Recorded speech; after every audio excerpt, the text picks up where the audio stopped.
Vamos a hablar un poquito acerca del cuidado de la voz. Muchas veces surge esta pregunta, ¿necesito cuidarme en cuanto a la alimentación? ¿Qué hago antes de cantar? Si tengo un performance, ¿tengo que tener una rutina después de cantar? Antes, ¿no es necesario? ¿Qué tengo que hacer para cuidar? Bueno, es muy importante cuidarse su voz porque este es tu instrumento y es un instrumento que es parte de ti. Entonces, ¿qué quiero decir? No es como un pianista. ¿Cuidas mucho tu piano? Sí, claro, porque quieres mantener tu instrumento. ¿Eres guitarrista? ¿Cuidas las cuerdas de tu guitarra? Exactamente lo mismo necesitas hacer para tu voz, porque este es tu instrumento y lo que quieres es mantenerlo con la mayor calidad posible, que te dure mucho tiempo, así como lo harías con un instrumento normal. Entonces, ¿necesito tener un cuidado? Sí necesitas. Pregunta que se repite mucho siempre. ¿La alimentación realmente me afecta en mi voz? Sí afecta. ¿En qué afecta?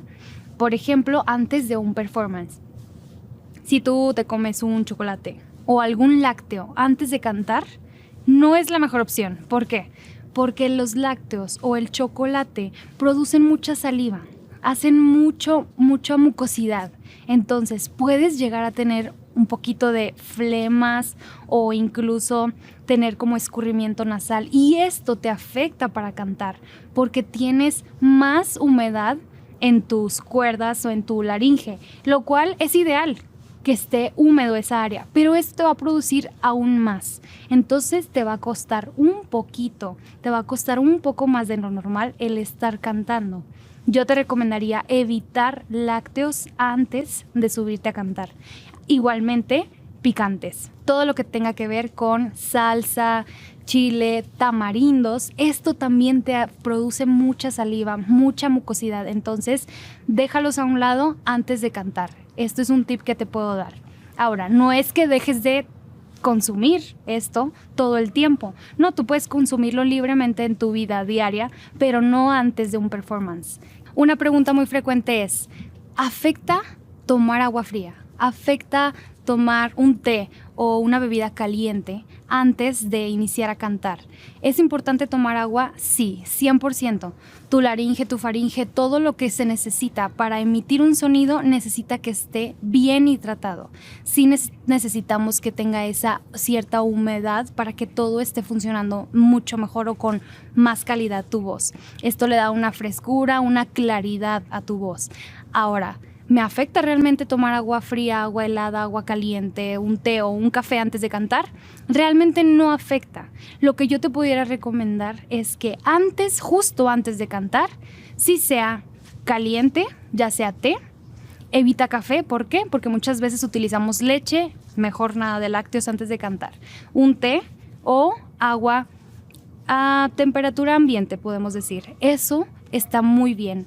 No busques un agua helada. Después de cantar, necesito una rutina. ¿Qué necesito hacer?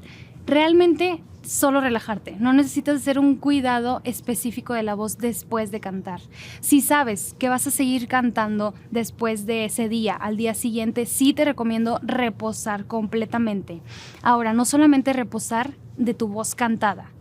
Utilizas exactamente los mismos recursos para hablar. Entonces, es necesario un reposo de la voz hablada, que permanezcas en silencio. Si sabes que vas a tener una rutina dura de cantar por varias horas o varios días seguidos, sí lo necesitas. Necesitas no hablar tanto, que es difícil, a veces no es tan fácil, pero sí te recomiendo mucho que lo hagas para que tu voz esté más descansada, esté más tranquila, más fresca, digamos, y natural, porque a veces nos cansa nuestra voz y ¿qué pasa?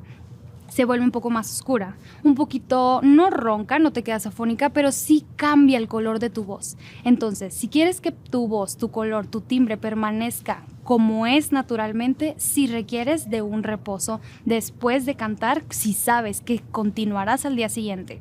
Un punto muy importante también para el cuidado de la voz. Si tú sabes que al día siguiente por la mañana vas a cantar o vas a hablar mucho, ¿qué requiero una noche antes? Yo te voy a recomendar, y en experiencia propia te hablo, que tu cena sea muy ligera y muy temprano.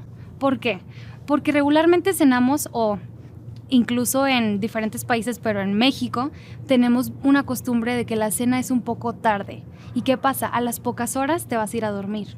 Tu digestión no terminó de hacerse y entonces puedes llegar a tener reflujo. Esto te lo voy a contar por experiencia propia. El reflujo puede pasar, sí. ¿Y por qué se da? Por una mala alimentación. ¿Cómo el reflujo te va a afectar en la voz? Hay diferentes tipos de reflujo, pero hay alguno que es laringofaringio. ¿Qué pasa? Sube hasta donde están tus cuerdas y puede llegar esa acidez a quemar tus cuerdas. Entonces, ¿qué necesitas? Planea muy bien tus cenas, sobre todo tus cenas, porque te digo que es cuando después vas a ir a acostarte a dormir. Otra cosa muy importante, aparte de planear tus horas para que pasen antes de que te acuestes, para que hayas hecho digestión, es que la cena sea ligera. ¿Qué es lo que te puede producir más acidez? Lácteos, harinas. Todo lo que sea esto, evítalo si sabes que tienes que cantar pronto en la mañana o incluso en esa semana. Muy importante, tener tus horas de sueño. Mínimo 8 horas al día. Que descanses por las noches es lo ideal. Entonces, si tú tienes la oportunidad de dormir estas horas, hazlo. En la voz se ve afectado no solamente lo que comes, que si estás muy cansado, todo se ve afectado en tu voz. Tu voz es parte de ti, entonces estás muy estresada, se nota en tu voz. Estás con mucha tensión, todo esto se nota. Tu voz no está relajada y eso hace que se force incluso al hablar. Entonces imagínate cuando vas a tener que cantar, ¿qué va a pasar? Va a estar igual de tensa. Otra cosa, el dormir relaja. Entonces descansa si tienes la oportunidad de tener estas 8 horas, hazlo. Esto te va a ayudar muchísimo para que tu voz esté clara todos los días, para que puedas cantar o incluso al hablar.